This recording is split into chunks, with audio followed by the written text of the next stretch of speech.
Alors puisqu'on parle des blancs et des rouges, en rouge globalement on fait le plein. Ouais, est-ce qu'en blanc on fait le plein également? Parce qu'on sait qu'aux hospices les vignes de blanc sont de vieilles vignes, pas toujours très productives. Ouais. On les retape petit à petit. Ouais. La preuve en est, c'est quand le millésime est généreux, alors c'est peut-être pas aussi généreux que ce qu'elle devrait, mais en tout cas oui, on va être sur une belle production de vin blanc aussi. Elles ont tenu de la même façon et malgré des peaux épaisses, malgré des pulpes importantes, la libération des jus s'est bien passée. Donc ouais, on va quand même avoir une dispo en blanc qui est confortable. Bon, très bien, ça va en réjouir quelques-uns. Bah oui, j'imagine. Alors je ne sais pas si on voit le mur du fond là-bas, mais quand on arrive dans la cave, premier coup, moi c'est ce que j'ai remarqué en premier, des fûts gerbés sur deux. Il y a un deuxième étage de fûts qui s'annonce aux hospices cette année. Alors ça c'est une bonne nouvelle. 2021, année catastrophique en termes de quantité puisqu'on était à 300 et quelques, 340 pièces au total, 56 de blanc et moins de 400 en rouge. Ouais, et il y avait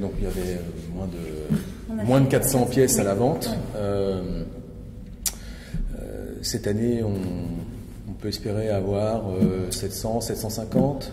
Je sais pas, il faut qu'on en tonne et on va être prudent, mais on va revenir sur des niveaux de production, en tout cas, on va dire habituels, qui permettent une certaine détente entre l'offre et la demande. Maintenant, on sait que la demande est très forte sur les vins de Bourgogne, très forte sur les millésimes qui sollicitent l'intérêt. Je pense que 2022 va solliciter beaucoup d'intérêt par sa qualité. Maintenant, s'il y a du volume, peut-être que ça rentre en ligne de compte aussi.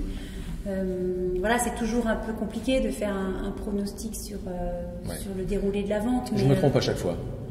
Oui, bah c'est. Alors moi je dis rien, donc je ne me trompe pas. Mais en tout cas secrètement j'espère. Mais si on est vraiment jusque boutiste, dans ma position, bien sûr qu'on a envie que la vente soit belle, bien sûr qu'on a envie que la somme récoltée soit importante. Et en même temps, on a envie que nos acheteurs puissent continuer d'être présents, ne pas s'en défaire, ne pas s'en déprendre. Voilà. Mais en même temps, il faut que le compromis opère. Mais c'est vous qui allez donner l'orientation de la vente. Moi, je vous dis ce qui se passe ici, qu'on a un très beau millésime entre les mains, qu'on va avoir besoin de l'élever. Ça va être quelque chose d'assez sublime et prometteur. Bon, maintenant, toutes les planètes sont en train de s'aligner, mais il suffit d'une ou deux parfois pour que le jour J, ça puisse en être autrement. Mais nous, on fait tout pour, en tout cas, ça c'est sûr.